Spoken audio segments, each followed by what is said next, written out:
Hey, she's there. She's everywhere. She's everywhere. She's a man about town and she knows what's going down. Good morning, everyone, and welcome to Man About Town. Putting this up by the camera. I don't know if it's too far I away. got one too. These were designed by the lovely Brittany LaBelle, and she does all this kind of work, and it was very nice of her to do that. We are a production of 321 Media, and we are brought to you by the good people at Valenti Subaru at Dunn's Corners, Tim Kaplan and staff and crew, and the litter of people over there. And I say litter more like animal litter, not litter in this street. Anyway, the good folks, they want to talk to you. Subaru is one of the best cars you will ever drive, and they'll outlast you. So go over there, go to Valenti, tell them we sent you from Man About Town, and they'll say, make you a good deal. And speaking of even though it's not the first Wednesday of the month, we had a little problem last week. So now we've got a full hour with Detective Howie Mills from our Westerly Police Department. Welcome. How we doing, Rona? We're doing. I'm sitting here. I got a nice little coaster thing, but I don't have a coffee to go with it. I'm just joking. I could make you. Okay. I just had one with my sister. Well, I just made one for my sister-in-law. Who was here from Florida before I came, so I'm ready. She's visiting from Florida. Now, is it hotter here than Florida, did she say, or about the same? I'm probably a little bit hotter still in Florida. Still. But she's here to visit for a few days. Her and my sister, her and my wife have a full schedule of things that they want to do. So, I'll bet. Yeah. So now, is she the one that lives down near Disney? She is. The one that you mooch off of when you go down there all the time. Exactly. She's the one who always takes care of us. So good morning, Sherry, if you're listening. So, yes. So I'm interested to know. She obviously lived here in her earlier years, right? She did, yes. What are the things that she wants to revisit with your wife? The Just beach? All of that. The things that she misses the most here. Family, friends, the beach, all the New England things that you don't certain hear. Restaurants and yes, all of that stuff. And in our conversations, it's just down there. You move down there, it's beautiful, it's warm. There's a lot of people there. She grew up here. She has friends here. She goes places. She knows people. So she loves the weather. She loves being down there. But it's when you come back here that it's just the people are different, right? Right. When we walk around town, you and I both know a lot of people, and you run into people that everybody's so friendly because people. There it's kind of it's different because you don't really know anybody, right? Right. So, and now, did they move down there strictly because of the weather, or did your brother-in-law have a job he went for? Or they just there was a couple of different things that they wanted to try, and experience different things that How long have they been there? Since 2002, I think. Oh, so they must like it. Yes, because some people move down there and then they say, that's not what I thought, and they come back. Hey, I'd love to talk her into coming back. To be honest with you, we love going down there and vacationing with them and enjoying Florida with them. But, when we're down there, her and my wife are, best friends. So they're always together. Her husband and I are best friends. We fish together. We hang out together when he's here. Same thing. Before we moved to Florida, we fish together all the time. So, not having them here in our life all the time, it's always a little bit difficult because it's family, when family moves away and, so those times that we get together, they're great. They were here last month. Her whole family was my brother-in-law, my nephew, and we had a blast. I would think, though, living near Disney, your life is always traffic. It is. You want to go to the grocery store to buy something, it's traffic. Yes. You want to go anywhere, it's traffic. There are other places in Florida with the same kind of weather. Yes, 100%. There is traffic when we at their house and we want to go to any downtown Disney, or Disney Springs it's now called, or any of the resorts or any of the parks, that they're not that far away from them, but the traffic is pretty difficult because you're on Disney property. and there's there's the Disney buses, and then there's people going to work that work in Disney, and then there's tourists that are going to Disney. And So that doesn't bother them to have to go through all that every single time? probably, if I had to guess. But they're troopers, so the smile on their face, the things that I do envy is in the wintertime when we FaceTime with them and they're out walking the dog and it's 70 Yeah. degrees and we're in the house And we're having what we had in February with Exactly. 3 feet of snow, right. and they're laughing. Exactly. I got my sweats on, my hoodie on, my slippers, and I'm freezing. And they're out taking their dog for a walk, and it's good for them. Yeah. Not good for us, but Good for the dog too. oh, good for the dog. Yeah. So Yeah. those are the things. But again, though, sometimes in August it's so hot. You really, you don't want to. You got to go out early in the morning to take the dog for a walk, or you got to go out in the evening and take the dog for the walk. But it's still really hot. Yeah. You got to have a swimming pool, which they have one down the road, so they do have those things. And the swimming pools, a lot of times the water is so hot. It In 'em. is. It's not refreshing. Yeah, I find it funny when we've gone there for Christmas, just after Christmas before. We've gone there a bunch of different times of the year.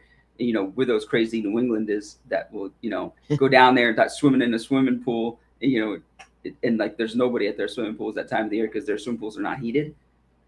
Yeah. They don't really need to be because they're mostly hot. But this, certain times of year they're not that warm. But Yeah, for us, it's warm. they get their cold weather too. Yeah, but for us, it's like this Speaking is of beautiful. crazy New Englanders, I Yeah. was thinking about you last week because I had to drop something off at the United, and I pulled over, and it was a legal parking space. Rona, But come on, you sure it was legal? yes, Okay. it really was. All right, tell me your story. Go ahead. I pulled into a legal space that was maybe 2 doors away, maybe like by the cafe. But I knew I was just going to leave the motor running because I was running in to leave it with the gal at the desk and right out again. So I just pulled in, left the motor running. And when I got out, I saw 2 CSOs and they were walking together and they're pointing at the car that, the back end is like hanging into the road. I didn't make I just boom, pulled in. And I said, "Hi guys, I'm leaving." And they just kind of looked at me and didn't say a word. They're probably having a conversation, probably of who would park their car here, and it's still running. with the motor running and also hanging out like that. But I was surprised to see 2 CSOs together downtown. So there's certain times of the week where the staffing's pretty good, so we can do that. It's not always been like that. So How did all now CSOs again? They are the community service officers. yes, They're not regular police people, high school and college kids that are looking to get into criminal justice. and they work during the summer. They do. So their time is almost up because college kids will be going back in like a week or so. Yes. So when I But how did it work this year? great. That's good. So when I ran the program for I think it was 6 or 7 years, they're great. You sometimes some of the kids can't start until end of June, some middle of June. You really try to get them ready to go for that 4th of July weekend. Then when we get into the middle to the end of August, you're really at that point trying to piece together the last like a few weeks of your schedule because all colleges start, a little bit different. Some kids They are going do. away. They got to get into their dorm. They got to get things ready. So Yeah. you're trying to work with Especially them. the freshmen. They've got a lot of stuff to move. Yes. So we're all trying to work together. And, some of the kids are going to CSRI. Some of the kids are going like out of state. Some are going in state, but they're staying at school. So I always tell them when we get into like that first week of August, okay, tell me when your start date is for college. And then we'll come up with an end date. So I know, where I'm going to be short and things like that. Good. And it's a great thing. I always used to, and I was just having this conversation the other day. When my CSOs at the end of their season, I always like to have like a sit down, like exit interview with them.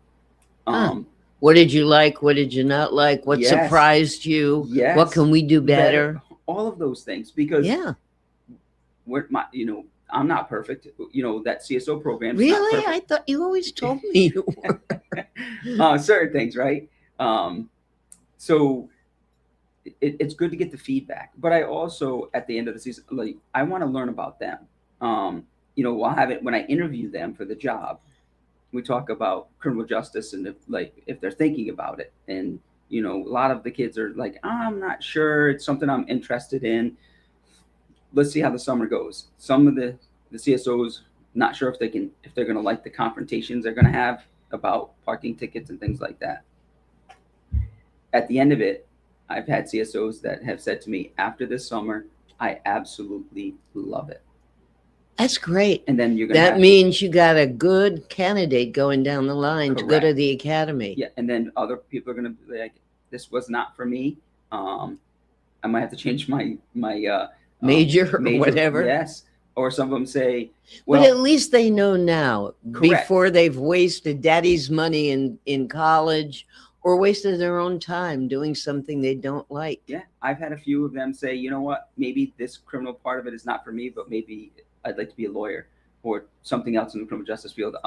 They just want to do BCI or like CSI stuff. Yeah. Which is fine too. It's kind of what they like. Do they get disappointed thinking that it's all going to be like what they see on TV? When you said CSI, it made me think of that. So they don't really get to see too much of it, but they hear the radio going all day long. And at the end of the season, one of the things that I always get back for a comment is, I did not realize how busy the police department is, because they are. Well, you get legit calls. You get the wacko calls, and the thing is they end up, at least once a year, one of them.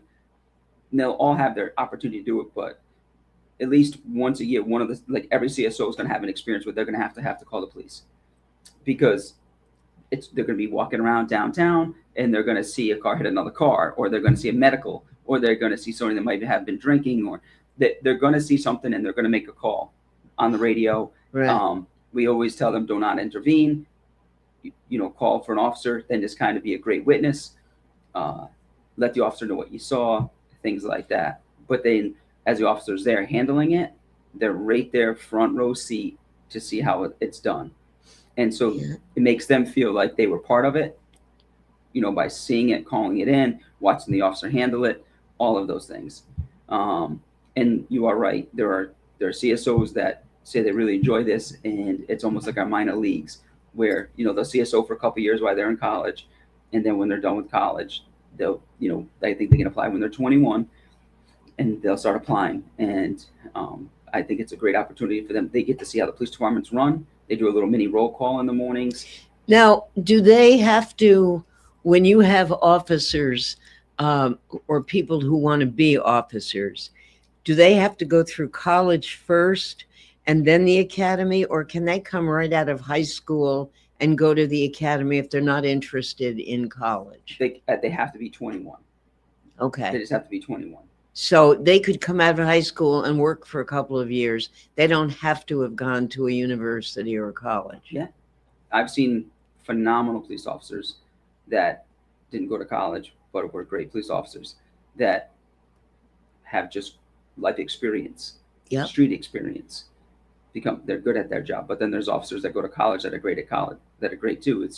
It's just college does teach us criminal justice stuff, but sometimes nothing like street smarts, though, right? There isn't, because that's got to be more than half your job, being able to size up a person, a situation. Yeah. Not just what they teach you at the academy.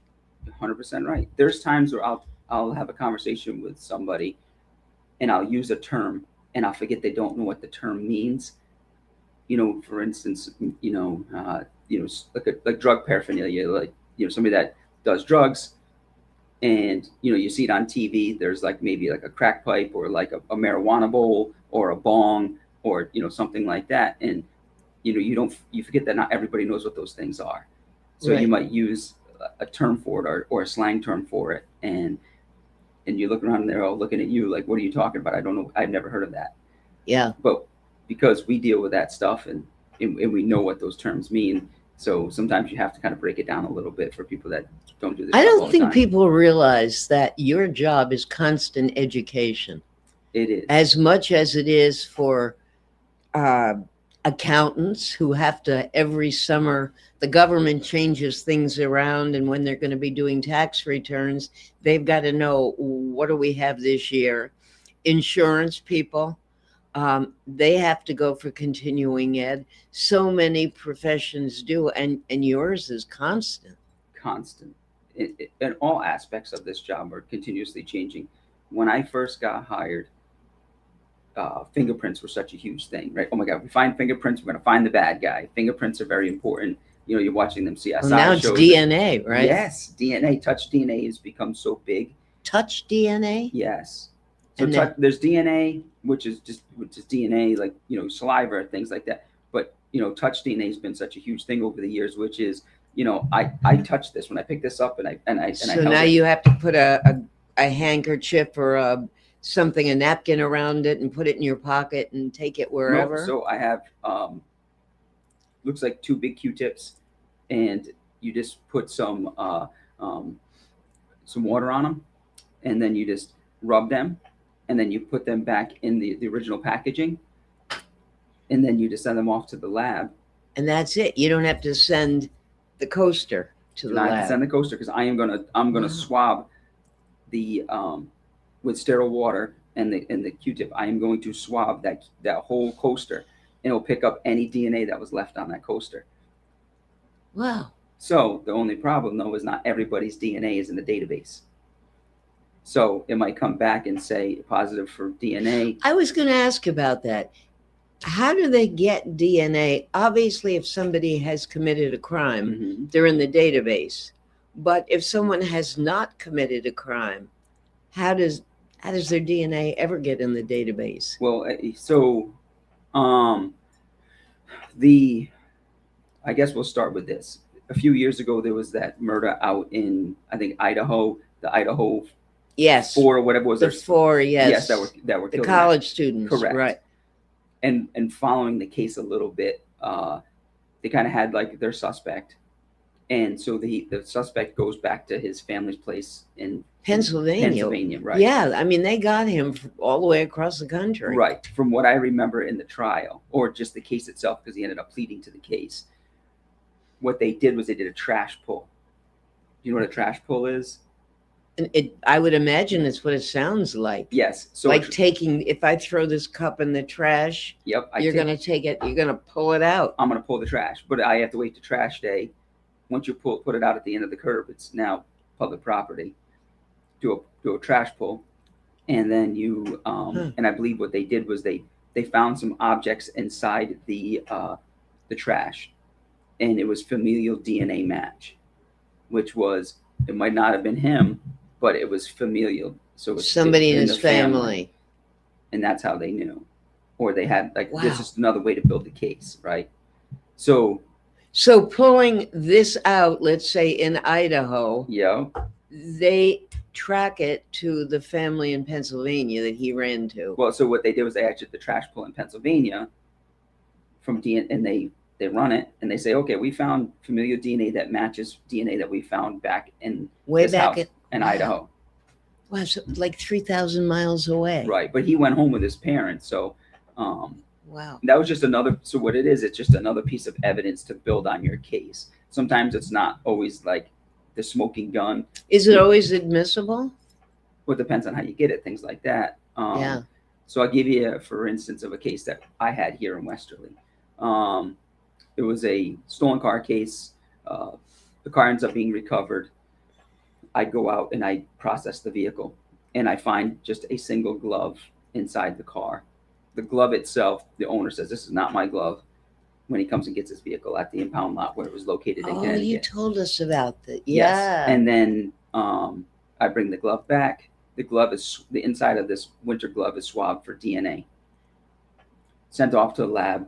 A while later, I get the results back from this DNA, and it actually comes back to a person. They give you the name and the date of birth of the person. That's kind of all I get. Huh. And an old address in somewhere in Connecticut.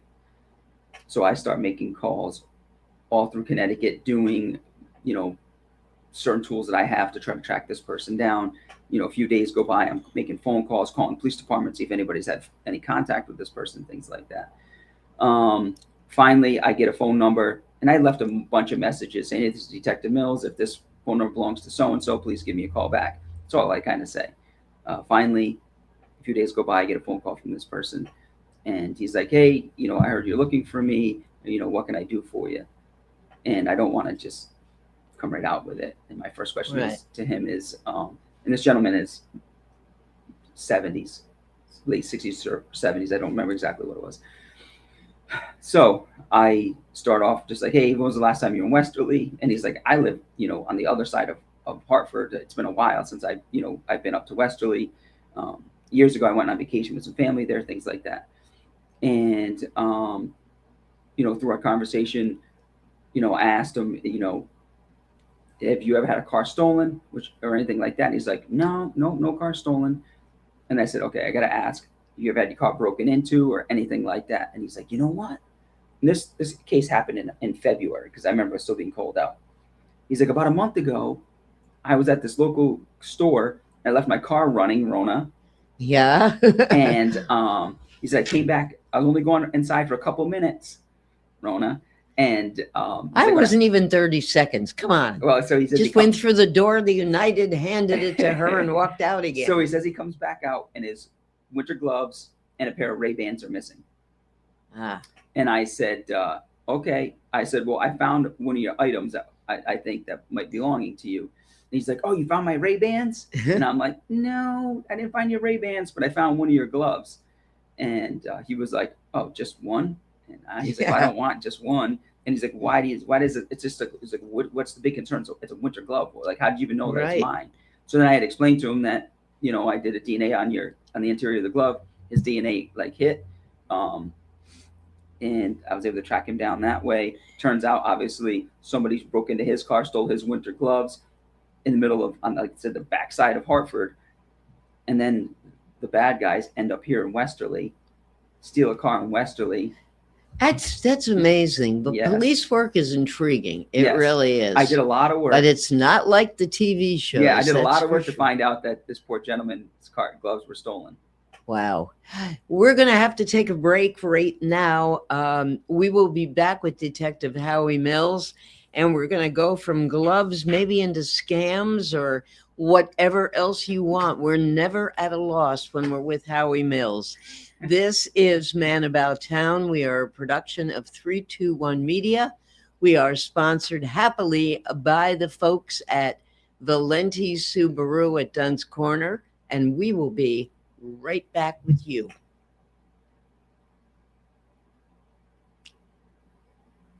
And we will be right back with you. I still see us. Our producer is out at the Washington County Fair and will be for the entire rest of the week. And you should all be out there as well. Go out there and meet Ben. Say hi to him. Okay, Ben, we're coming up. If we don't, we're going to go back to Howie and we'll talk to him until... Okay, Ben, obviously you're not getting our signal, so let's go back to Howie and we'll try again in a couple of minutes. I'm never at a loss for words. You are never at a loss for words. What is next? What would I know you called me the other day. Yes. Out of the blue, I get a phone call from Rona. And it wasn't Wednesday. It wasn't a Wednesday. Yes. And if you'd like to, if you'd like to explain what happened. Hi, this is Dan from Lathrop Insurance. Here in Rhode Island, we take pride in taking care of our own. At Lathrop Insurance, we have spent 86 years helping families and businesses protect what matters most. Whether it's your home, your business, or the legacy you're building, our team is here to provide peace of mind through customized insurance solutions. We're proud to support high school sports across Rhode Island because when our community grows stronger, we all win. Lathrop Insurance, personalized protection, local expertise. Visit lathropinsurance.com to see how we can protect what matters most to you. G&V Mechanical specializes in the installation, maintenance, and servicing of Mitsubishi Ductless mini split heat pump systems. We are certified by Mitsubishi as Diamond Elite Contractors and factory trained and up to date on the proper procedure of the installation and service of Mitsubishi Ductless heating and air conditioning ductless heat pumps. We assist with the paperwork to reduce much of the stress-related documentation required to get the state rebates and federal tax incentives.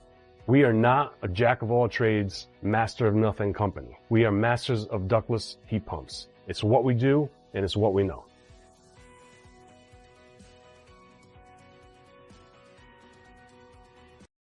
What's going on, everybody? It's Patrick down here at the Wireless Zone at 224 Post Road, Dunn's Corners. And this weekend, the new iPhone is here, and we have them all in stock. Come get the brand new orange iPhone 17 Pro or the brand new razor-thin iPhone Air. The best part is trading your old iPhone and get up to $1,100 off. I mean, you get the brand new iPhone for free. But this weekend, you can get the brand new iPad and Series 11 Apple Watch for free. It's all happening down here at the Wireless Zone at 224 Post Road, Dunn's Corners. Don't delay. Stop in today. At the Ocean Community YMCA, community means showing up across 4 branches and 2 summer camps, all rooted in one shared mission. Every day we bring people together to grow stronger in spirit, mind, and body. From fitness floors to youth programs, from lifelong friendships to unforgettable summer memories. No matter your age or stage of life, there's a place for you here to belong, to thrive, and to be supported. This is the place where everyone belongs. This is the Ocean Community YMCA. Wood River Health provides medical, dental, and behavioral health care to over 10,000 people a year, even when they can't afford to pay for the care they need. The cost of providing healthcare services has increased, and the grant funding we receive doesn't fully cover the cost of patient care. We, like other community health centers across the country, count on community support to keep our doors open. With your help, we can keep serving as a safety net for your neighbors. Will you help us invest in our mission? Splits where the summer sticks on our fingers, on our lips. 2 scoops high and a waffle twist. We're living it up at Lickety Splits. Lickety Splits, take your flavor pick. Rainbow swirl or classic mix. Big wide smiles and a sugar blitz. Yeah, everyday sweet at Lickety Splits. Hey!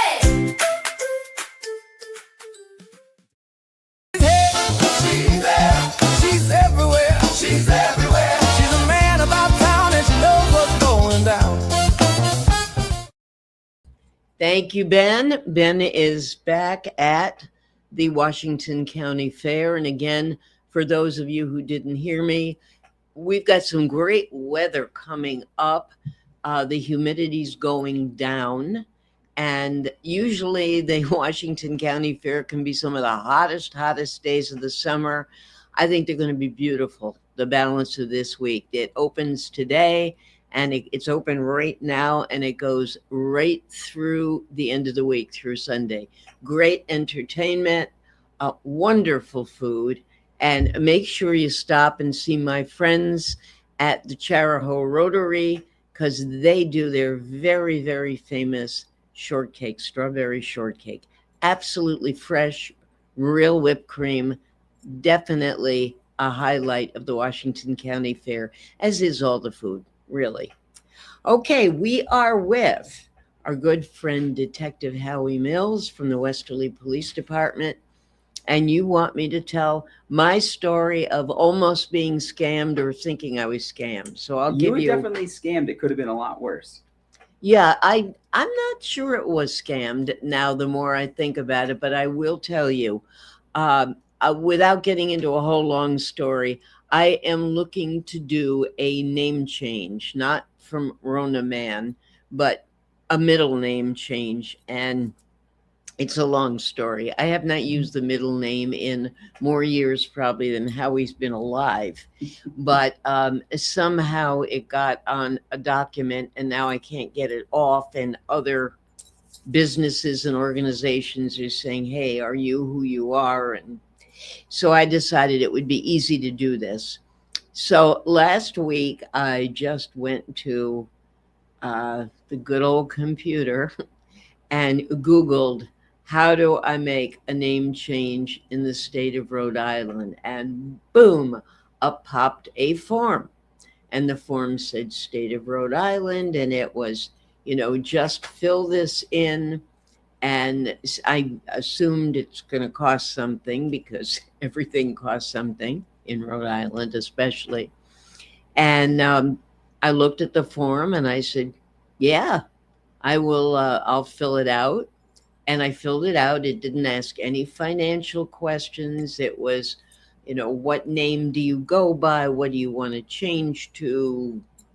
Date of birth, and no social or any of that. So I did that. And it was a $55 charge. And it could be paid a number of ways, but the way that I chose was credit card. So I did put that information in, printed everything out, got it, and it needed to be notarized. So those of you who follow Man About Town, we all learned last week from Bridget and Bill at the library that the library will notarize. You don't even have to have a library card, and there is no charge. You do have to make an appointment. You go to the front desk. They are happy to do it for you, and it is legal, and it's wonderful. So I did that, and it was exactly as Bridget and Bill said. I got it notarized. So on my way home, I thought I would go to the town of Hopkinton and get this all taken care of. And I went in, and the town clerk looked at it, and I said, it's all done. It's notarized. She said, yeah, I see that. I said, I paid for it. And she said, you did what?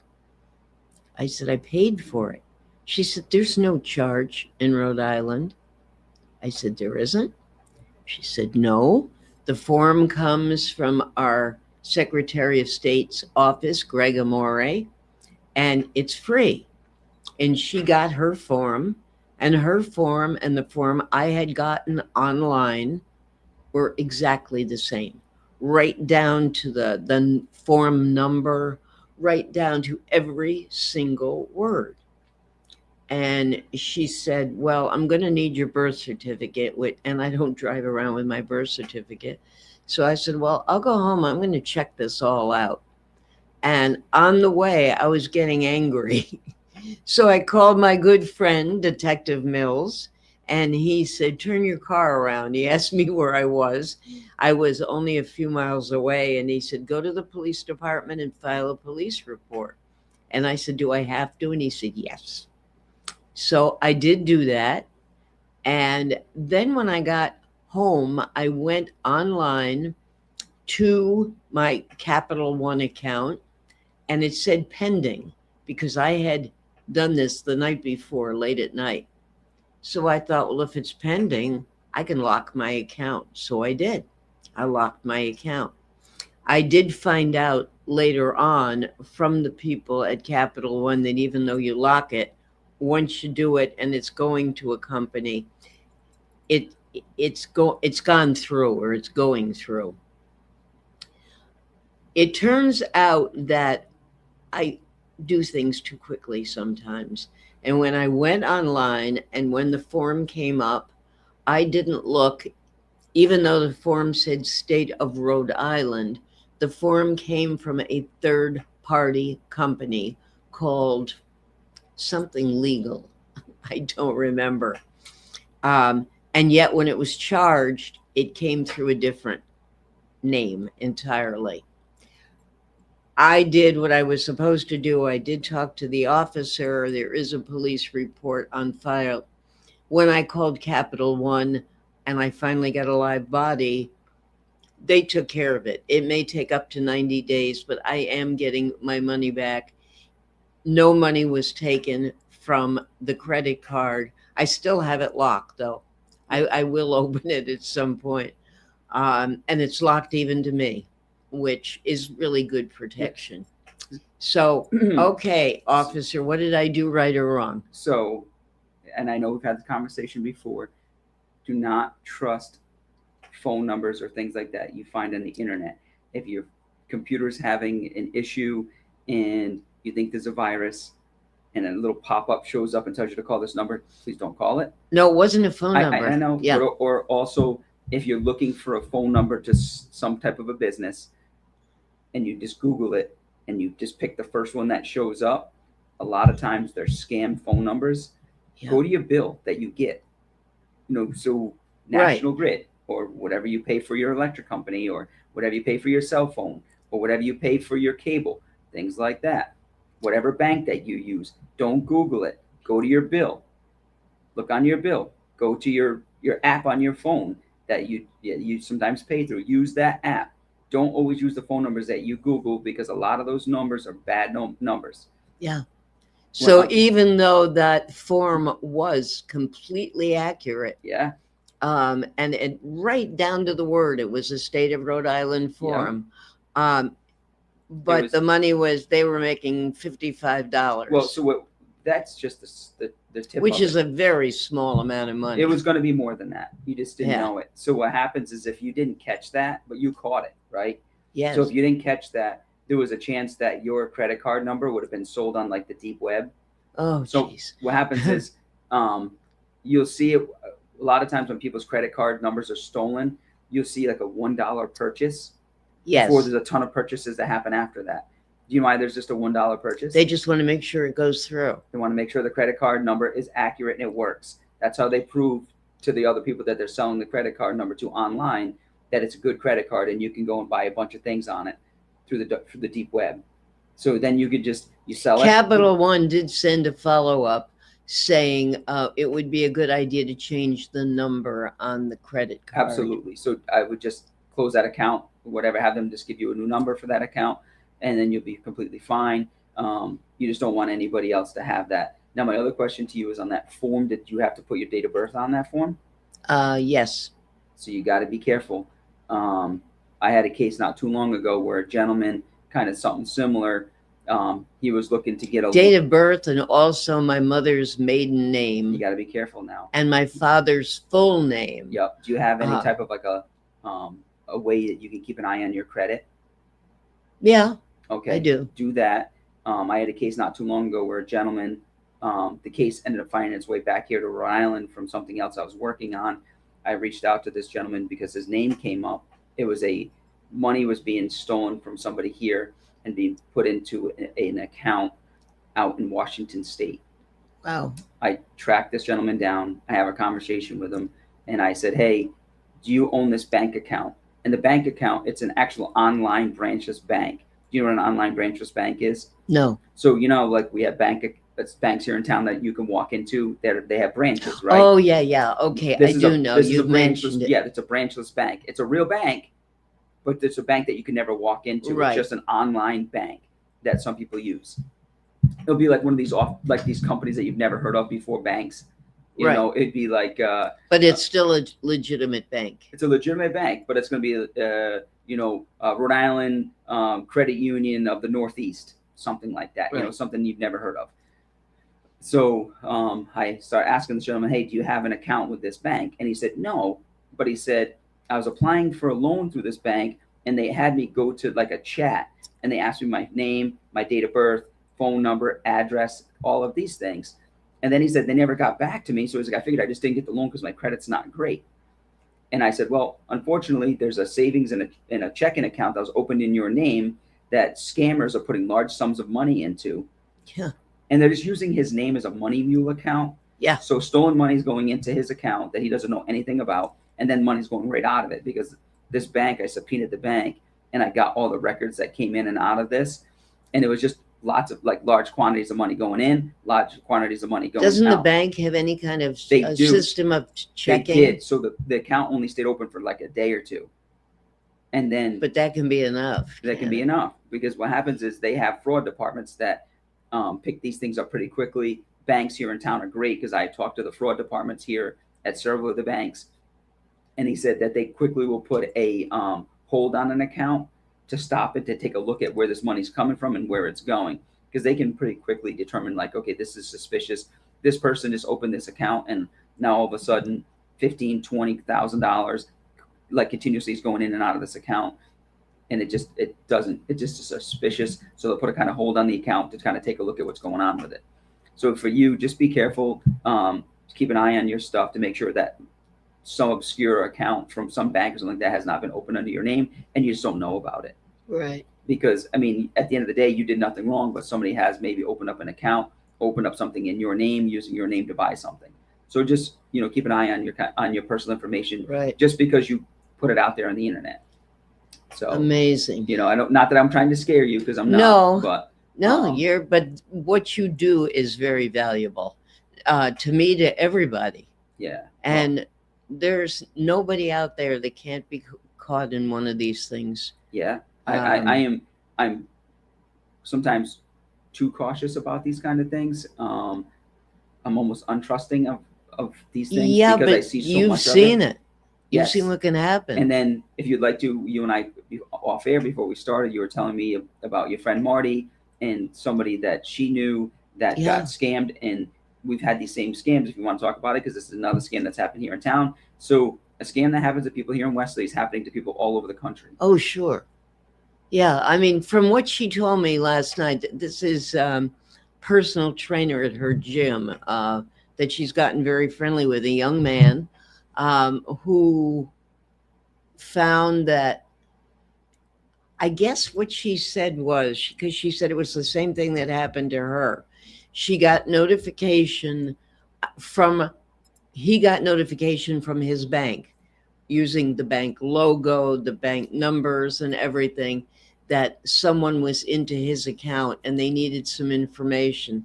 So of course he provided the information, and bingo, they went into checking, savings while he was still on the phone, and took thousands, and it was cash. Did she say how they were able to remove the money from his savings and checking? She just said it was the same thing that happened to her. She said it was while he was on the phone with them, Yep.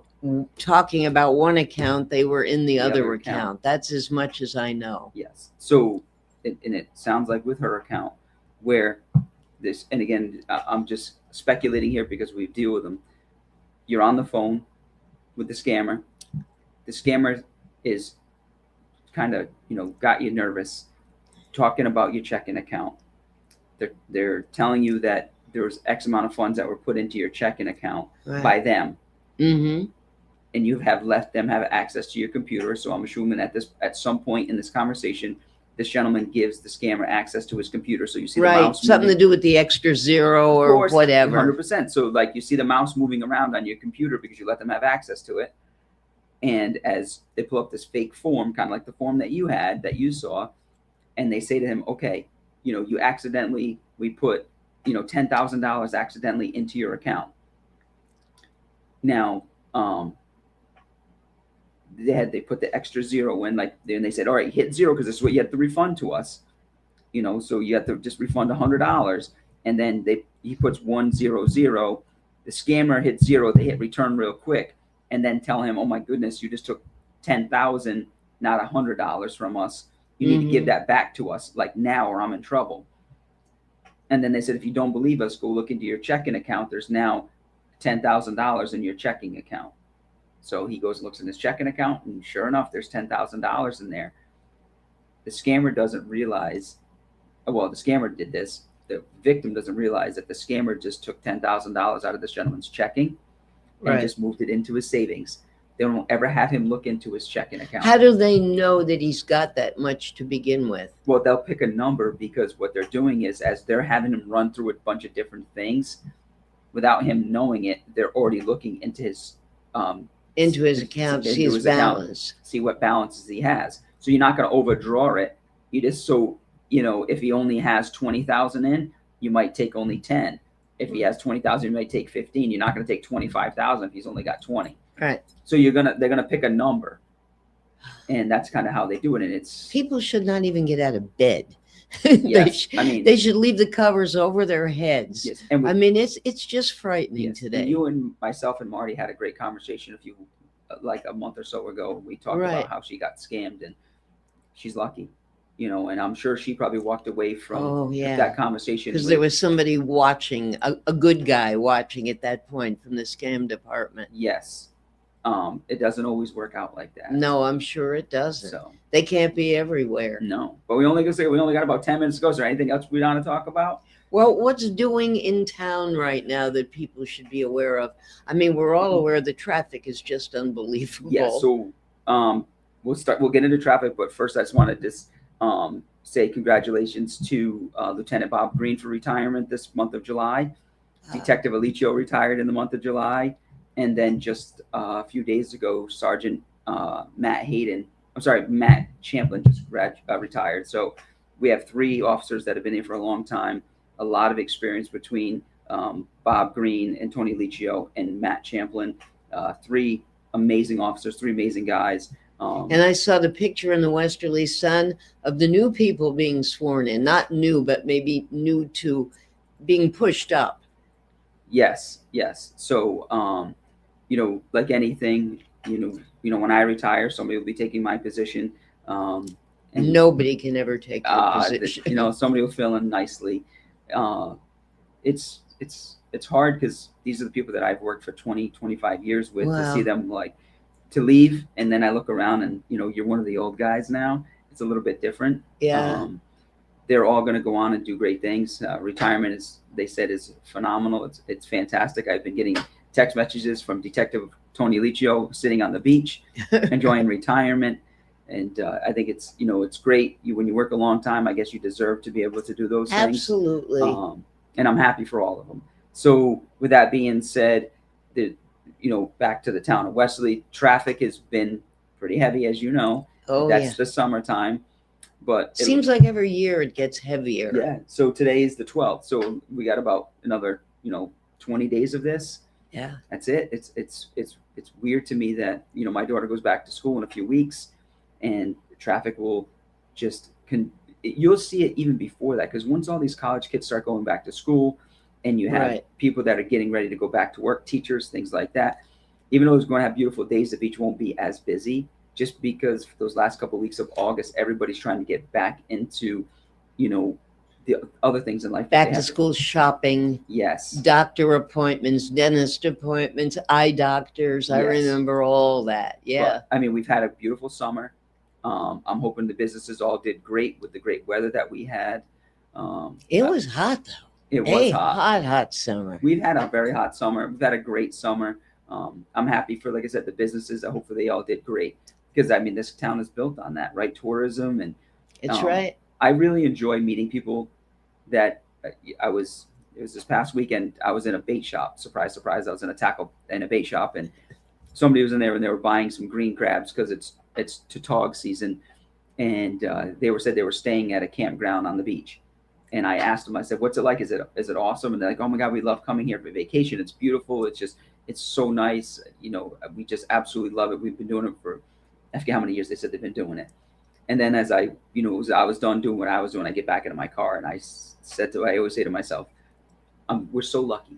We don't realize how lucky we are. That's right. Until, people remind you of it, of how, they're taking a week out of their lives to come here to enjoy, our beaches, our water, our weather. And we can go down to the water and look at it every day, 365. 100%. And Yeah. kind of makes you think about it again and say, how lucky you are. And instead of, working all day and coming home and kind of just hanging out, like, hey, let's go down for a ride to the beach, or let's go and enjoy this. Let's go to Watch Hill. Let's do something, that we can enjoy. September, I think, for us is phenomenal. Yeah. Because the traffic isn't as busy. It is. And you can and things go on sale in some of these places. So I think for us, I really, really enjoy spending a lot of time doing those kind of things in September. Yep. It's great. Yes. We are going to sign off a little bit earlier. I don't know if Ben out there at the fair is hearing me say that. We have a brand new show coming up at 9:00. It's going to be a tryout. You'll have to let us know what you think of it. If you like it, we're going to do it once a month. But at 9:00, I will be partnering with my good buddy, Ken Collins, the voice of sports for, I think, all of Rhode Island, not just southeastern Connecticut and Rhode Island. And we're going to talk about, we're going to do a Way Back Wednesday. We're going to talk about what it was like years ago growing up. You might have seen the, well, you probably, I don't know if you can see on the, no, they can't see the dice that are on the microphone next to Sergeant Mills, but it's, yeah. We are going back in time, and we want to know your ideas, your memories. We're going to talk about what back to school was back then. We're going to talk about food, sports, people, respect, all of that.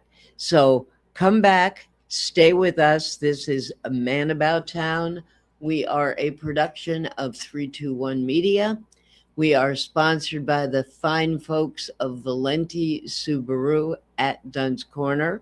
And I will be back with Ken Collins, and we'll go way, way back right after this. Or maybe not. Hi, I'm Sean with Easy Does It Moving and More. Whether it's local or long distance, we've got you covered. We even help with unpacking and secure storage when you need it. From start to finish, Easy Does It Moving and More makes sure that all of your belongings get there safely. Make your move easy and call 401-545-6078 today. Easy Does It Moving and More, because moving shouldn't be stressful, it should be easy. Oh, let's go down to Toscanos. Men shop downtown Westerly, where style and class go hand in hand. You can look your best and dress to please. Buy the right shoe, get the left one free. And if Paulie makes fun of you, you get an even bigger discount too. Toscano's men's shop since 1911.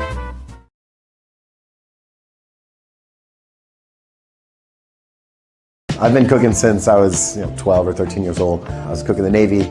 And honestly, we were welcomed kind of with open arms into the community. We've had a reputation for having great beverages and okay food.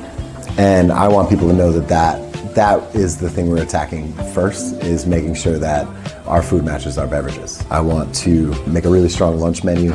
If you had a breakfast sandwich yesterday, come back tomorrow, it'll be better, because we're changing the way we do things around here. I'm JJ Glode. I'm the owner of Higher Grounds and Lickety Splits, and we'd love to see you come in soon. My name is Robert Toth. I'm the owner of Old Mountain Lanes. We opened way back in 1960. We have 24 lanes of bowling. We are a full-fledged family facility. League bowling. We have cosmic bowling. We have music and entertainment. Food is a big thing here too. We have two great restaurants. We're Old Mountain Lanes, 756 Kingstown Road in Wakefield. We're open 7 days a week. Come on down and see us.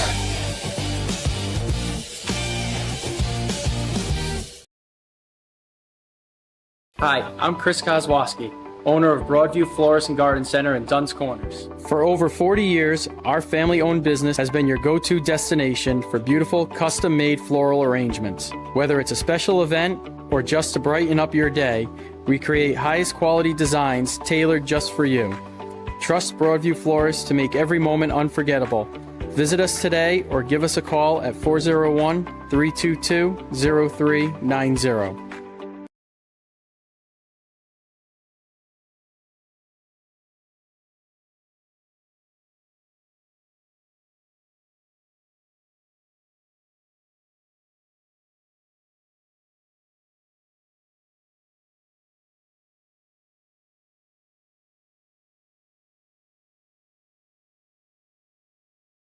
I'm Dale Soul, the owner of Shoreline Painting and Cabinet Refinishing. My vision for the company has always been to elevate paint contracting.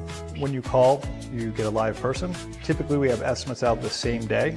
We have really good communication with our customers daily. We make sure you're completely happy before we leave the project. We service residential and commercial customers. The commercial work we do is typically more community oriented. We just completed a expansion of our shop. We added 3 more spray booths to allow us to increase capacity. You can find us at 77 Stillman Ave in Pawcatuck. You can find us on our website at shorelinepaintingri.com, or you can call the office 401-834-1684 to book an estimate.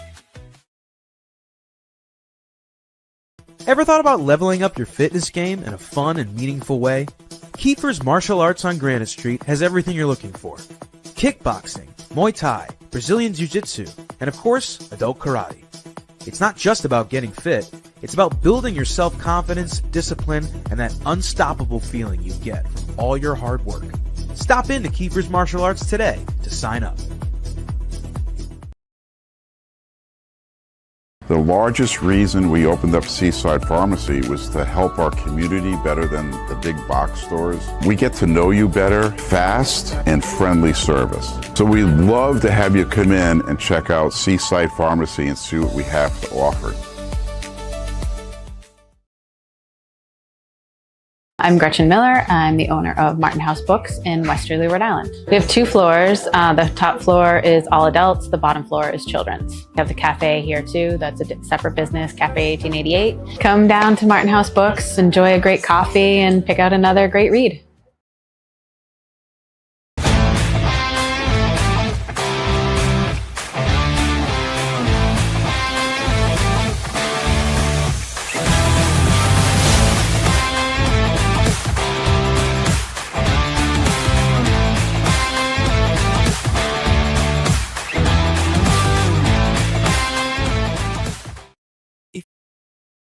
If you want a sweet treat or a bite to eat, if you're shopping for the week or a great piece of meat, there's only one place to go. Meet me at Dunn's Corners Market. Meet me at Dunn's Corners Market. If you're here for the weekend or you're here for a lifetime, meet me at Dunn's Corners Market. Hi, I'm AJ Truck. And I'm Jeff Swiderski with AnnieMac Home Mortgage's Momentum Group, your trusted partner in the home buying process. At AnnieMac, we can strengthen your offer with our innovative program, Cash to Keys, giving you a competitive edge by allowing you to make a cash offer on your new home. Together, we've helped over 1,000 families move into their dream homes, and we'd love to do the same for you. Give us a call today at 401-486-0853 to get started.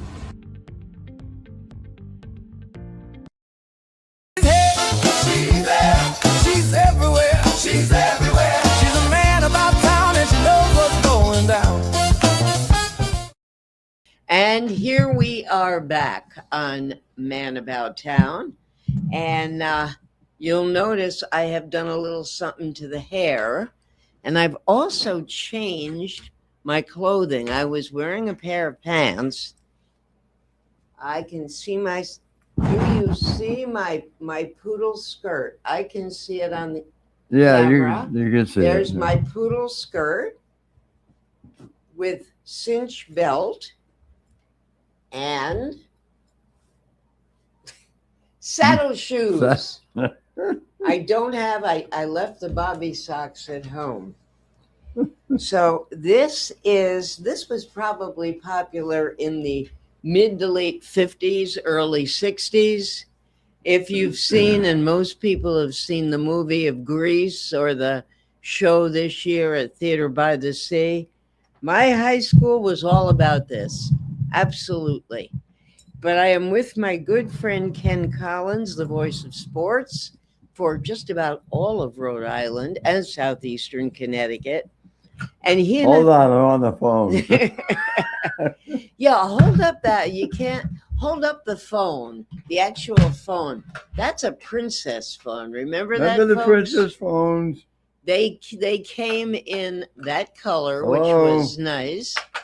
They came in an avocado green, which was a god awful color. They came in yellow.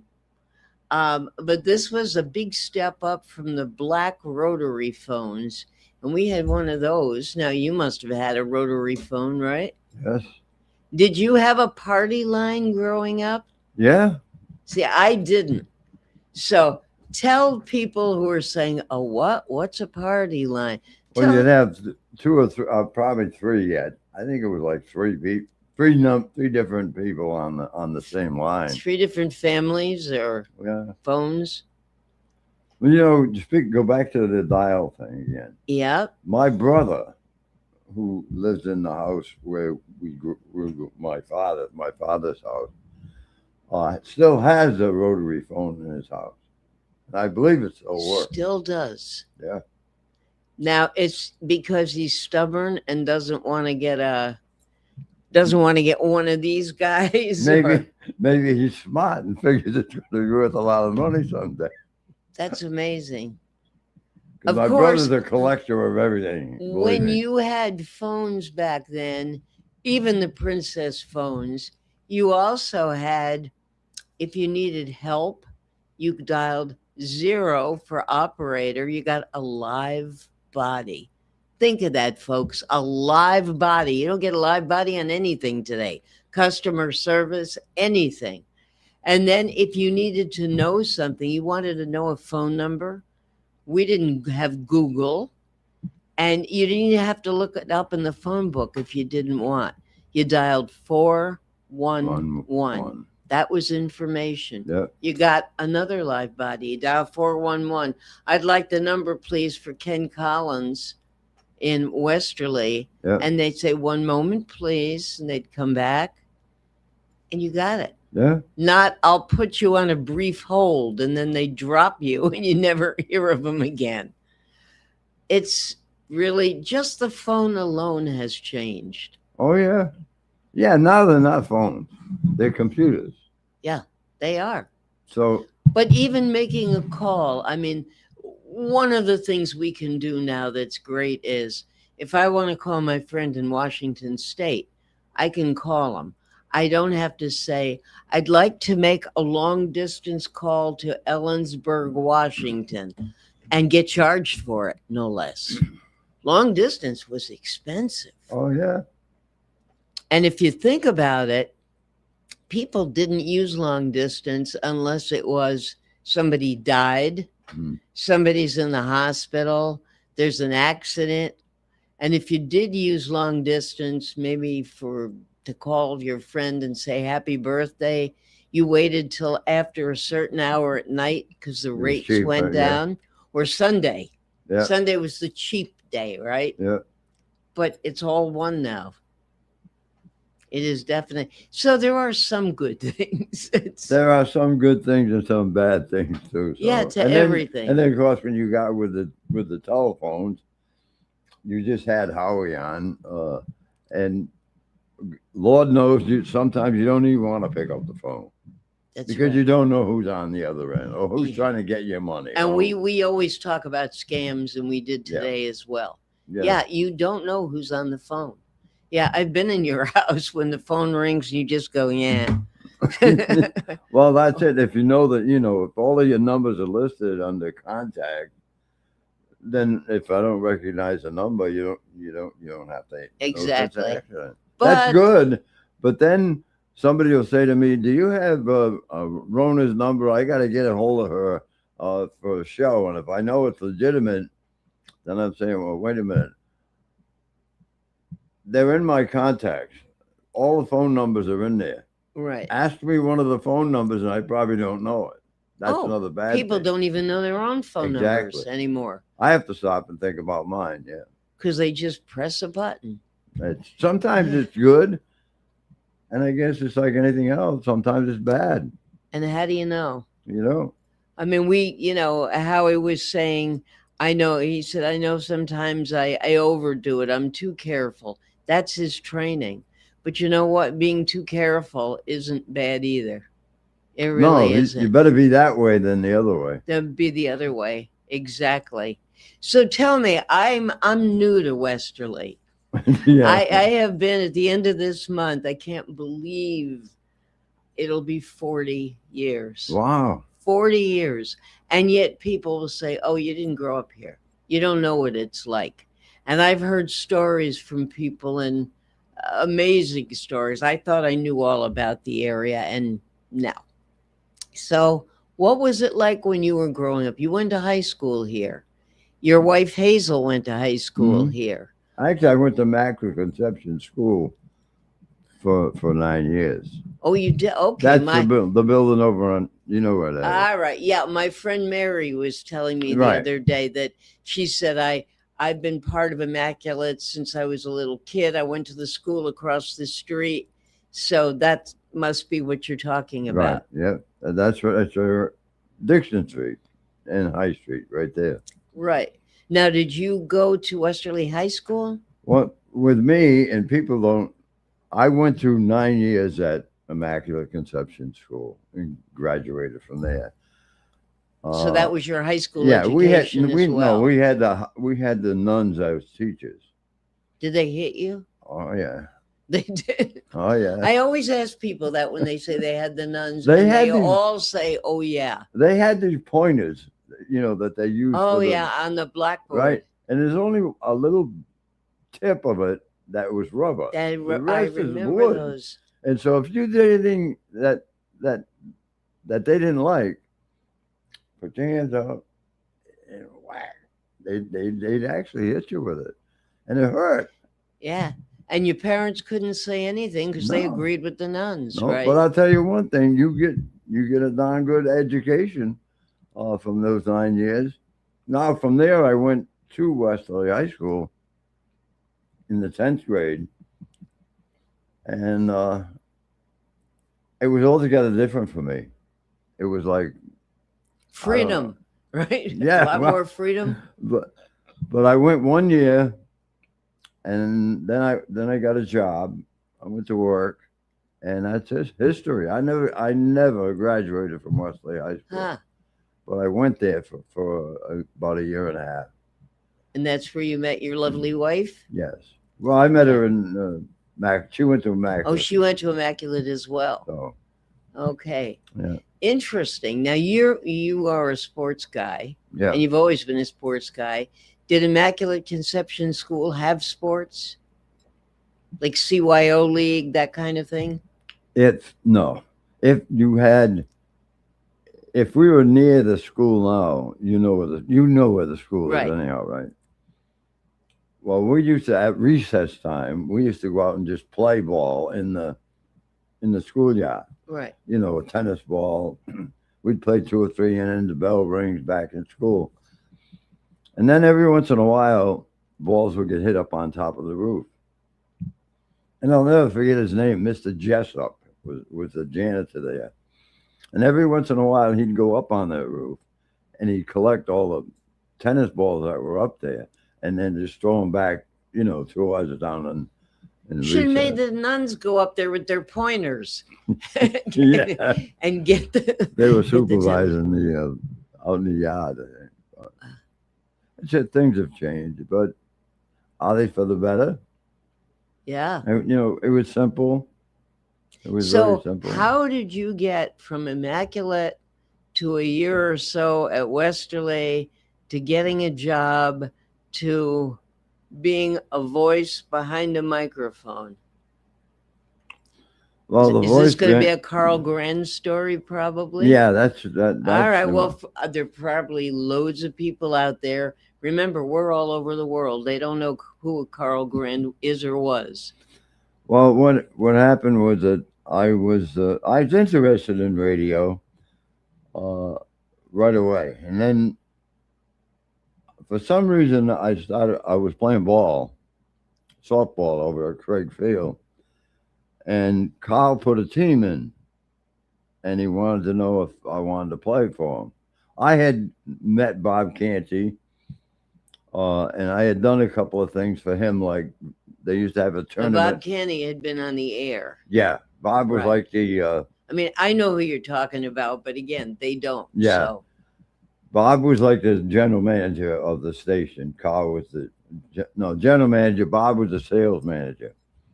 So he used to send me over to the tournament in Stonington and just do phone reports like this phone here. We'd get on the phone and say, 3, 2, 1, go. That's Ben. 3, 2, 1, Not go. 3, 2, 1 media. Well, that's how we did it, and then we knew we were on the air. So I do a live report. You know, this is Ken Collins reporting from Stonington High School. Blah blah blah. I have the next report at 11. So we'd cover that tournament, and so I get to know Bob Canty pretty good, and of course Carl.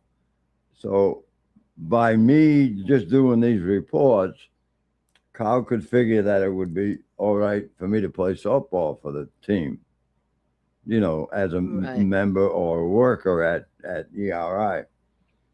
So I got to play softball for WERI. And then after the games. Now, what position did you play? Shortstop. After the games, we would go and have coffee and sit and dissect the game, what we did right or wrong or whatever. And I used to get on, after a while, I got to know Carl pretty good, and I'd say, listen, how about give me a job here? Well, we'll talk about it someday, something. So then, I don't know, maybe months later, I'm still playing ball for him, and I'm still doing some reports. I come after a softball game one night, and we went back to his office. Sit down. So I sat down. He said, I'm going to offer you a job. I said, this is it. I'm going to be the play-by-play guy of WERI. I said, geez, this is great, Carl. Thank you. But, there was a but. It's going to be in sales. Sales. I said, I never sold anything in my life. I don't know anything about sales. He says, trust me, you'll be fine.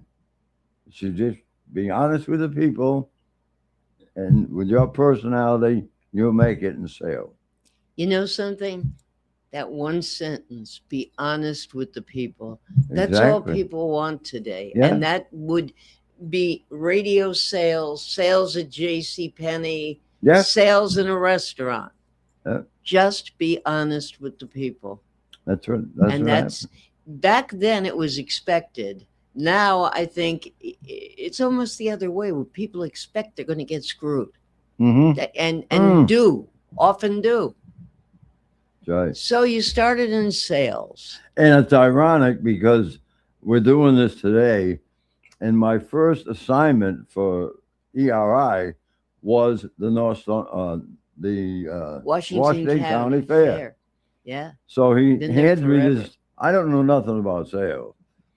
So he hands me this pamphlet that says broadcasting from the Washington County Fair, 12 30-second commercials for $48. Wow.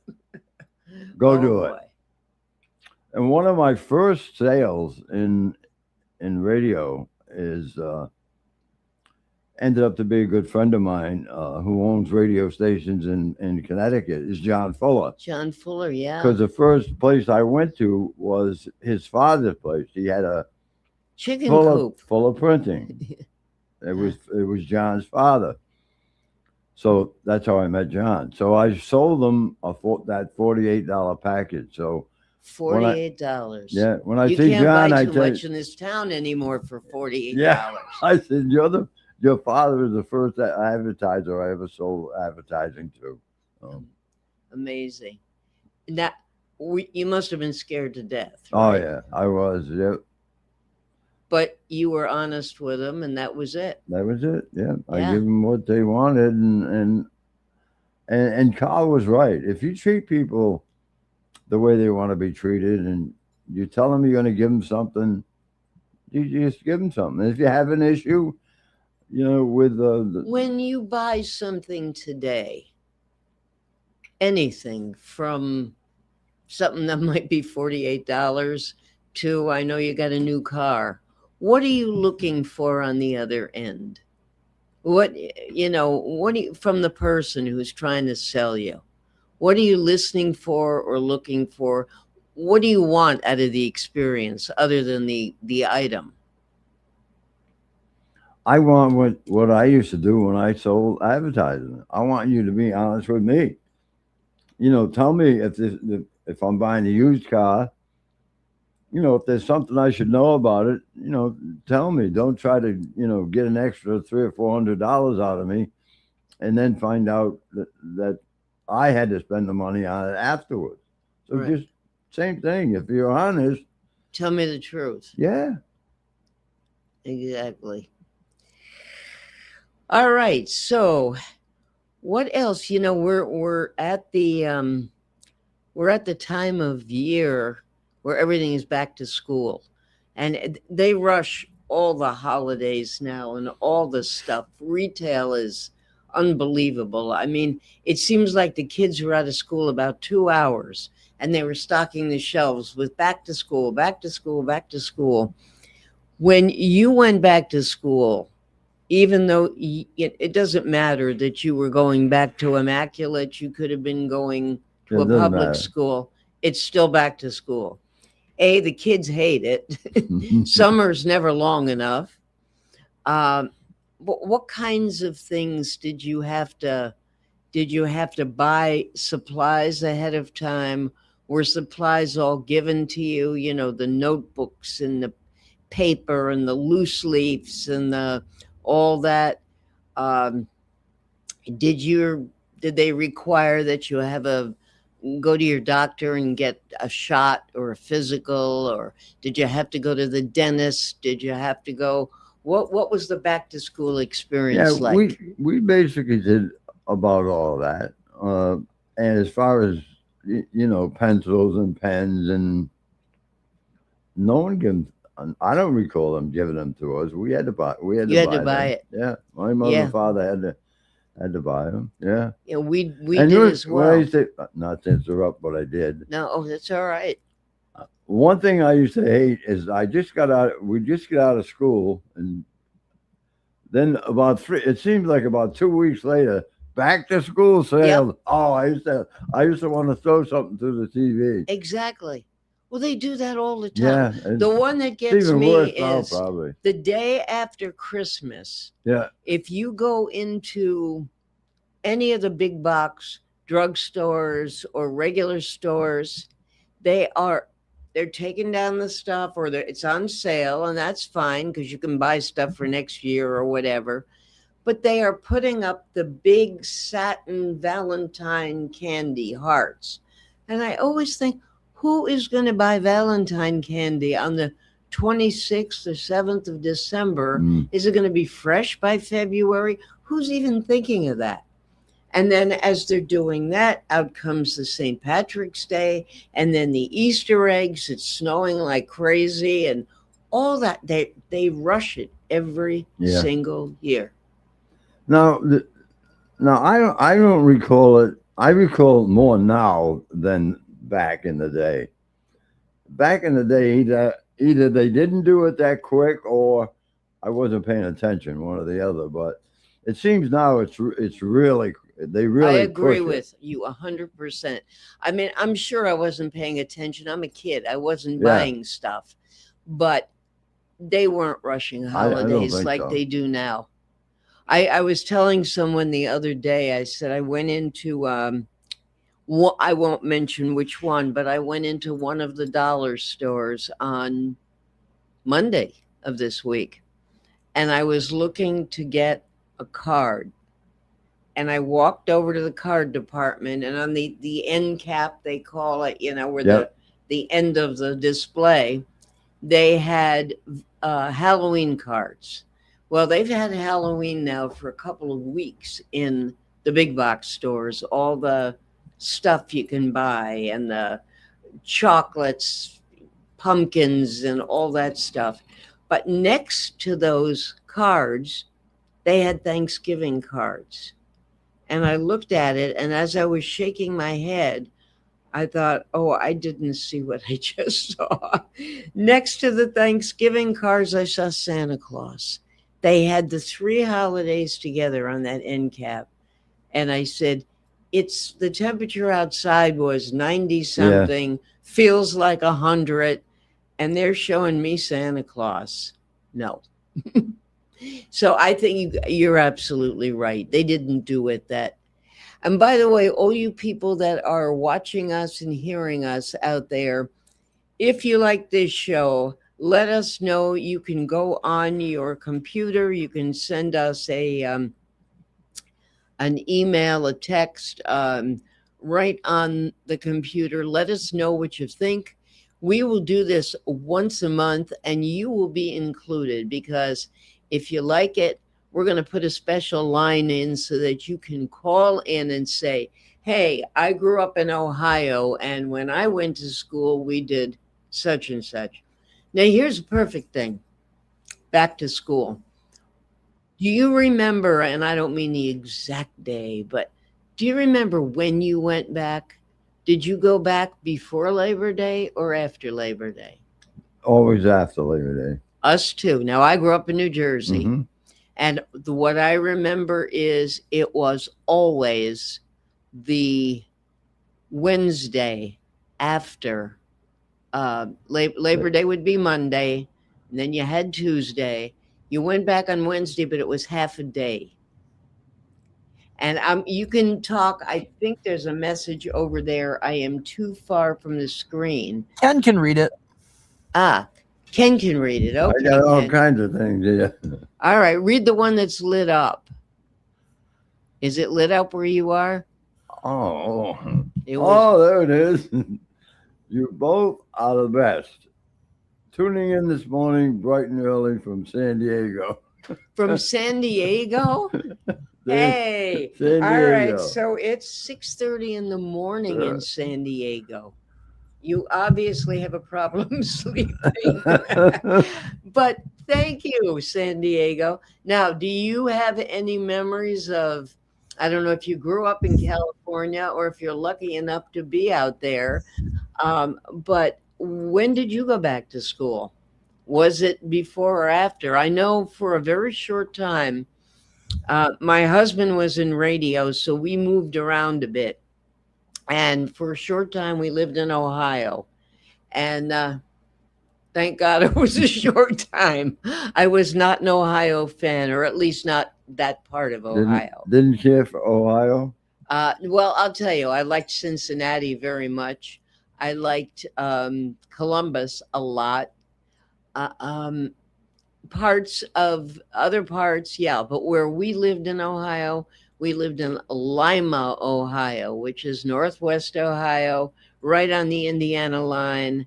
It was an experience. But when we were out there, kids went back to school. I think it was about the second week of August. They had to put the crops in to get ready for harvest. There was a lot of farmland. There was a lot of Amish people where we lived.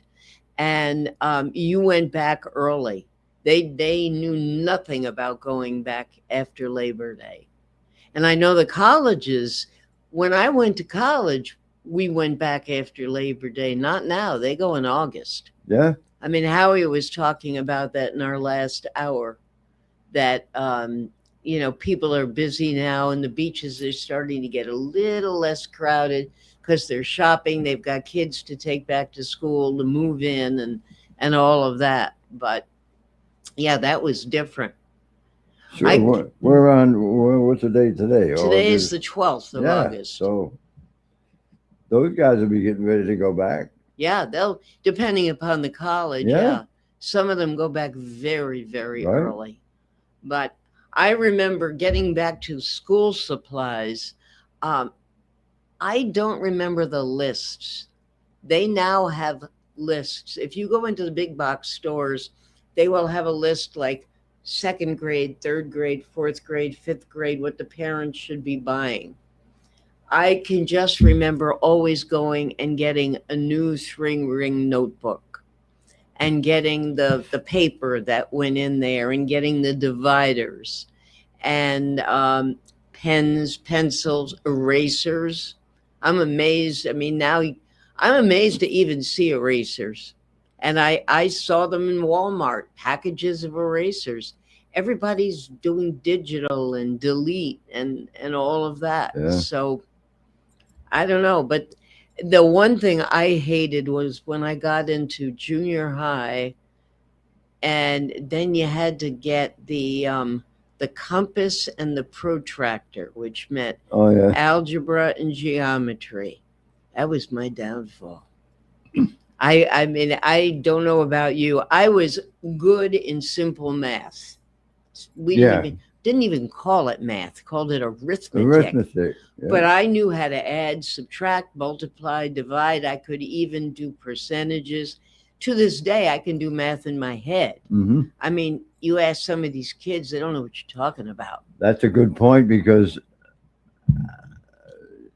back in the day, what we're Yep. talking about is, you know, if you worked in the store and somebody give you $1, if you're a cashier, and it's 50, Had to make 50 change. 50 cents, you got to make the change, right? Yep. Now, these guys now that are working, if they don't have the amount that's given, They don't have a clue. they really don't. And that's, to me, that's a step backwards. I think they should learn that. Absolutely. And let's talk about, I'm sure when you went to school and when your wife Hazel went to school, when I went to school, when we were in, I don't know, first grade or second grade, maybe we were printing. And then all of a sudden we were learning how to handwrite. And Yep. that meant cursive, Right. where you attach the letters together. And they don't even know what that is. Now, I live in Hope Valley, and unfortunately, they closed Hope Valley Elementary a couple of years ago. There weren't enough kids there, and it's a shame. They had remodeled. The playground's gorgeous. They got Yeah. a beautiful playground there now. But they were one of the only schools left in the state still teaching cursive. I don't know who does anymore here. And worse, I'm told that kids don't know how to read cursive. So if you give them something that an older person may have written, they say, I don't know what this They don't says. understand that. That's sad. It really is. It really is.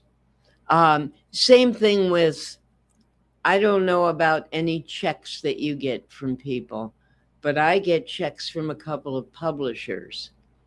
And when I look at the checks, and they are handwritten checks, they're not the ACH automatically put in. They don't write their names. They just like make a dot and a line. Yeah. And so how do they know that this is legal? And this is, I could make a dot and a line and do that too. Yeah, that always We must amazed me. sound very Yeah, old how to do you people. figure that's how do you figure that's your signature, you know? I know. I don't understand that at all. And the respect in school. The teachers were God. I have a picture from I believe it was my first grade class. And we're all sitting at our desks. It was like the annual school shot where they took the classroom, the whole, not just each kid individually. And we were sitting with our hands folded on the desks. And the desks, I don't know what you had in parochial school, but we had the wooden desks where you lifted the top up. Same and thing. You could put your notebooks and your everything in there. Yeah. But we were sitting with the desks closed, hands like that, and we are all just staring straight ahead, or we're staring up at the teacher who's sitting in the middle. And the teacher was God. Whatever she said, and there were more she's than he's. We did have a couple of men teachers, but whatever they said, that was it. And if they said, shh, no talking, there was no talking. Right. And you were afraid to go against that teacher, because what would happen? Get sent to the principal's office. We didn't have to put our hands out to get hit. It was a public school, but we'd go to the principal, and that was terrible. Yeah. And worse than the principal was the principal's office would let our parents know we were there. So when you got home, it was even worse. Today, the parents come into the schools and they say, you told my kid to do this. Well, I don't like it. Or you yelled at my kid. That's tough. Teachers have it a lot tougher than they did when we went to school. Yeah. Definitely. And it seems like it changes all the time. It changes obviously all the time. You know, discipline. I'm hard looking at now. the bottom. Ken, you can read this. It's says Dan Ken LaBelle. LaBelle. Oh, Dan, that's right. Dan's in San Diego. Oh, I that's slept who it great was. last night, so I'll be going back before Labor Day in Rhode Island when I get back. Aha. Now, That's right. Dan's gonna be Dan's a teaching teacher and a at- coach. A teacher and a coach and a play-by-play announcer and whatever else. But And he's, he works here and at he works- 321. he's gonna teach 5th grade middle school at Charahoe. Congratulations to Dan. He's worked hard. 5th grade's a tough Yeah. grade Yeah. because when you and I were in 5th grade, we didn't have any hormones. Now they got hormones. I mean, these kids develop earlier. They're a lot smarter than we were. We were kids. 5th grade, we were 10 years old. And when you were 10, you were a kid. They're not kids anymore. And that is, Dan, you got one tough group, but I know, I hear you're a great teacher. Yeah, he's great with kids. I'm sure he'll be fine. I know he'll be fine. That's wonderful. Now we know who the mystery person was from San Diego. Yeah, matter of fact, he's going to a San Diego baseball game this afternoon. And he told me you got seats right behind the dugout at Wow. San Diego. So I said, I got to watch. Oh, this is the game. majors, the Yeah. Padres? The Padres. yeah. Wow. He went to a Padre game not last night, the night before. He'd been in San Diego since I think he left Saturday, and he's coming back this Saturday. But he's going to the game this afternoon. It's an afternoon game out there. So And they never have to worry about a game being rained out. I know it's beautiful in San Diego. Yeah, it sure is. I Great think weather. I get confused with the West Coast time. So it's either it comes on here one something or 4 something. Well, if it's coming on at 4 something, it's 1 something there. So you're probably right. It's probably coming on at 4 something. Okay, so here. we got it. But you can look that up. I got easily. it written. Yeah, I got it on my phone anyhow. But I got it. So if he's right behind the duck, you might actually see him on TV. Yeah. That's great. How are the Padres doing this year? They're doing pretty good. They're hanging in there. They're in the division with the Dodgers, of course. So, but they're like in 3rd place, so they got a shot at wild cards. Yeah, they're playing better now. Okay, I see. We are way back Wednesday. That's what Ben, our producer, named us, which I think is great. We're going to be here once a month. If you guys all say you like it, we're going to turn back the Wayback Machine. And it's not just going to be us talking. It's going to be you talking and giving us your stories. Now, Ken, you can maybe corroborate this because I wasn't here way back. 40 years is way back. To somebody who's born and raised here, no, I just got off the bus. But I have a friend here, Marie Negrelli, and Marie is going to be 100 years old in January. And she has told me a lot of stories. And one of the stories she told me, she grew up, I believe, in Pawcatuck, overseas, as they say, across the river. And she said that the big thing on Friday night was to walk over to Westerly and get in line on Canal Street to get into China Village. Now, when I first moved here, China Village was here, and we went, but I didn't realize the history of it. And she said people would stand in a line. They'd go to China Village, then they'd go to the United Theater and see a movie. Mhm. Now, were you part of that, or did you not like Chinese food, or did the nuns hit you too much? Well, it's ironic that you mentioned China Village. Actually, where China Village was, you know what? Do you know that you know the area now? Sure.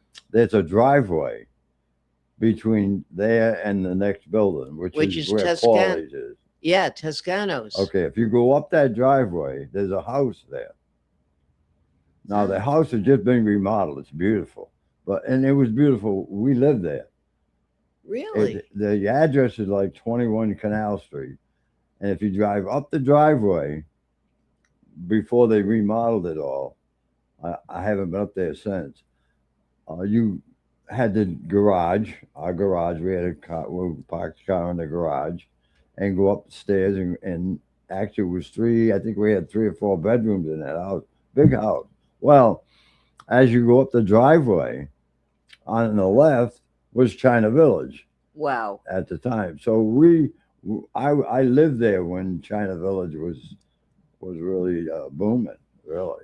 You know, I just realized that we missed our break Oh, we did. at 9:30. Ben, do you want us to take it, or are you going to do it at the end?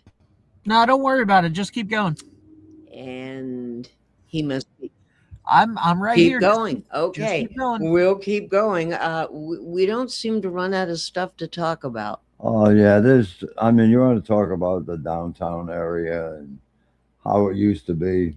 You had McCormick's department store when I Jim moved here. McCormick, yeah. And then wasn't there another kind of department store like where Pooch's is now? And there was another. It was on the way out when we moved here in '86. I cannot remember now. There are probably people out there yelling into their computers, and that's why we'll need you guys. But I remember McCormick's was here, and of course you have wonderful stores like Westerly Jewelry and Negrelli's that were here and still are here, and they're just part of the fabric. And Toscanos. Yep.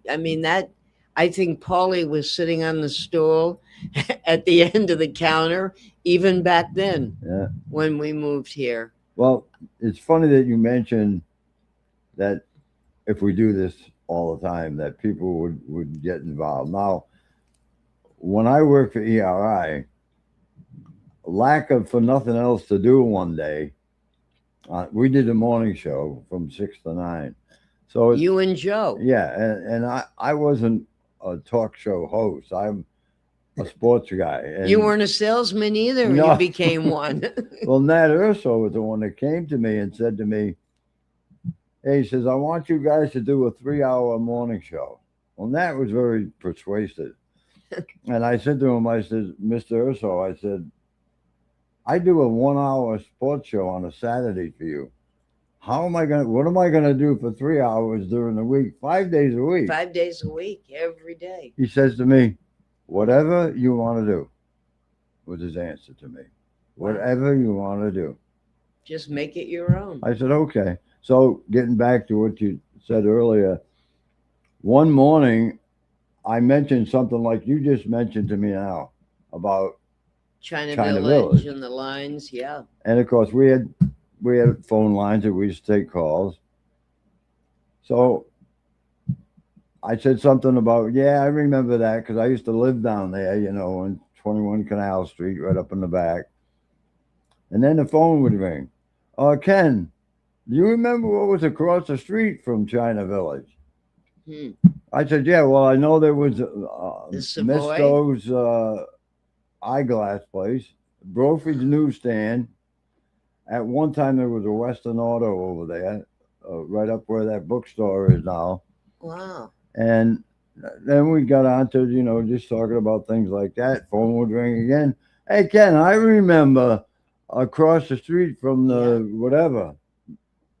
And it started like that. Now, this went on for, it had to be 2 weeks straight. Every day, people couldn't wait to get on because they knew we missed it. We didn't do this one. So they wanted to remind us that they knew downtown Westlake Pawcatuck.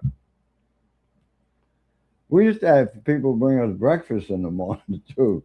But anyhow, one day I'm That's sitting- interesting that you said that, because my husband did a morning show in Syracuse, New York, and they did an outdoor promotion Right. one time, and he was sitting at a table. I had a picture of him smoking a cigarette, wearing a loud plaid jacket. This goes back to the before I knew him in the 60s. And he's out, and he said people would honk as they went by, or they'd pull over and they'd bring breakfast. Yeah. So that'll be a hint for some of you. We get this show once a month. Yeah. We'll let you know what we like. We like bagels. So after about 2 weeks of this, I just got through doing the morning show, and Philip Urso, one of Nat's sons, who ran WRX, which was in Providence, Right. owned by the Ursos. So he come in to me and he said, "You got a couple of minutes?" I said, "Yeah, I work for you guys, and I'm working. I must have a couple of minutes." He says, "How the hell did you do that?" I said, "Do what?" I've been listening every morning for 2 weeks. I can't wait to put the radio on to listen to you guys in the morning. Well, how did you come up with that? I don't know. I just mentioned the place, and it went from there. Yeah, exactly. He said, "It's great." He said, I can't wait to get up to listen to you guys in the morning to find out what I'm going to find out more about Westerly. And that's what we want to do with Yeah. Way Back Wednesday. And it doesn't have to be Westerly. Like I said, my childhood was spent in New Jersey. Yours might have been spent in Texas or San Diego or They can tell right us around what- the corner. Absolutely. It's the shared experience. Yeah. Back to school is back to school. Well, Philip went a step further and said to me, "You know what would be a great idea?" He said, "Because I've been thinking about this." I said, "What?" He says, "On a Friday night, back in those days, all the stores would stay open until like 8:30. That's right. Marie told me that. Right. So he says it would be a good idea. He says, you can do it. I know you can pull it off. Invite people to pick a Friday night and invite people to come down to Westerly, and you guys could all meet somewhere." Yeah. Well, I never did it, but that would be it great. probably would have worked. I'm sure it would. It's I am. it's just crazy to me how sometimes when you don't really think about it, you're doing something, and then all of a sudden it clicks in and it's successful. Exactly. Well, But why? It was because of the area, the town, your town, everybody's town. and they were very much alike. Yeah. If you think about it, it's a Yeah. shared experience, whether it's maybe a big city or a little town. Mhm. My town was suburban. This is suburban, but it's also a beach town. Yep. Where I grew up in New Jersey, they never called it going to the beach. It's always been and still is down the shore. Down to the shore. They always say, not even two, it's down the shore, going down the shore. And that actually means going down the Garden State Parkway Yeah. and wanting to rip your hair out till you get there. But it was always a good hour or more if you wanted to go. And like Howie was saying in the last hour, we forget how lucky we are. If you want to go see the beach, you can be there in about 8 minutes. Yep. Just go around the corner and drive a little bit, and you'll be there. Yeah, but we all have things that we are grateful for. And if you like this show, please let us know. Let Ben know. Make suggestions. We always want suggestions.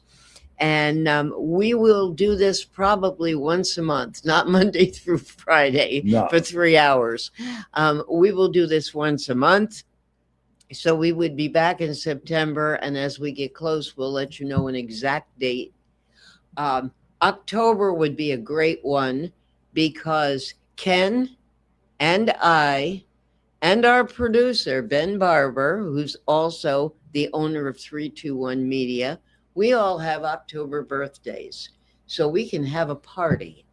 We'll have a cake and we'll invite you in and we'll see who comes in for a slice of cake. Oh. I think would be a great idea. Of course, Ben will have to buy the cake Oh, because, yeah, absolutely. he's the And owner. no doubt.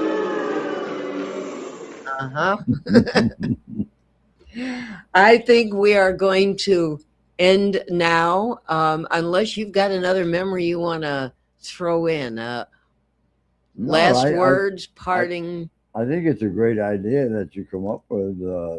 Well, actually, you came up with it. I know, but there's a lot I've been of- sitting in your living room listening to you talk about this for a while, and Well, there's a why lot of not? history in it, and you know, just to, I could go right up Main Street, and tell you exactly what stores were where something else is now. exactly. Right. I could be pretty close to it. I just thought of something between now and when we do the show again. The primary elections will have passed because primary is coming up shortly, and even the write-ins, I understand, are coming up, I believe, this week. We can talk about how voting has changed. Not mentioning any parties, Mhm. any candidates. We are not political here at 321, but I can remember voting booths, which I am a big fan of. I don't like this standing at the desk stuff. I absolutely hate doing write-ins that you can vote weeks before. And we can talk about that and what was done back then. We always had the day off from school on election day, on the major election Yeah. day. And the PTA always had a bake sale. So while you were waiting to get in, they were selling cupcakes and cookies and stuff, which was always nice. I can remember going in the voting booth with my mother, and she would pull that thing and the curtain would close, Yeah. and then she would explain stuff to me. And voting was a big deal. And now there's whole generations out there that say, I don't care, it doesn't matter. Yeah, we're all But messed up. that's another subject for Yeah. another day. So, Ben, we thank you because you are miles away. No, he is in Richmond at the Washington County Fair. It's beautiful It here, by is the way. open today. What'd you say? It's beautiful here. Good. Oh, I'm sure you're getting a beautiful breeze. Can you smell any of the food? Have they started cooking? They have most of the food booths open at 10 a.m. Aha. So I'm excited for that. I can't believe it's Washington County Fair time already. Yeah. I know, it's crazy. Yeah, talking about time flying by. We were just talking about the seafood I fair, know. and that's been and gone. It seems like and they they all- were blessed with great weather. It was Yeah. very hot, but they still got great They weather. all came really quick, right? One right after the other. Yeah. Well, Ben, you're gonna it's gonna be good all week because it's supposed to be less humid, and by the end of the week, it's actually you might even need a sweater, which is terrific. Howie said his daughter will be there. I'm sure he'll be able to find her. Yep. By the way, Yeah. Rona, speaking of the heat, before you leave, can you remember to turn the air conditioners off?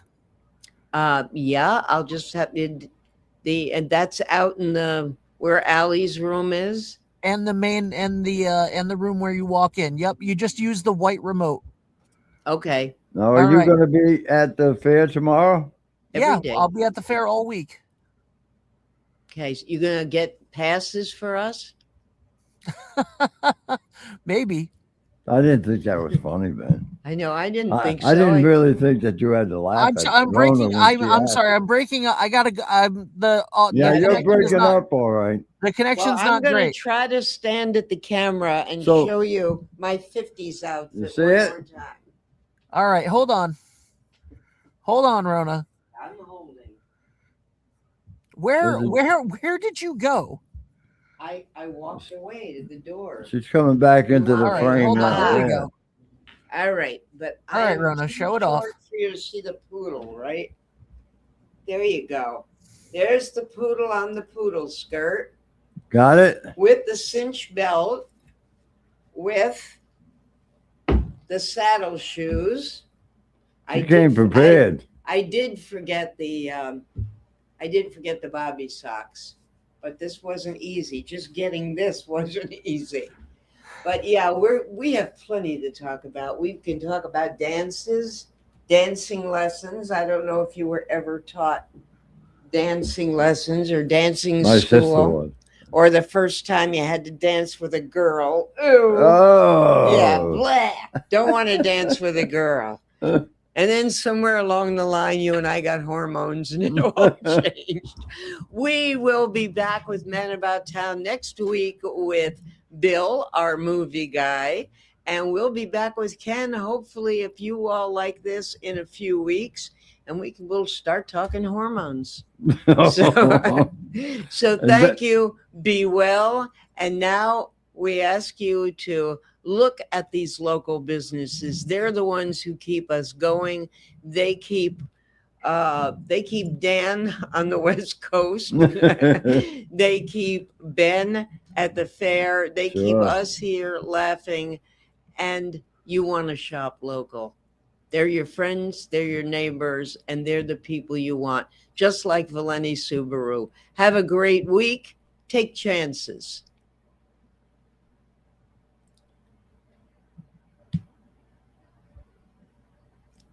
And Ben must have gone for food because we're not out yet.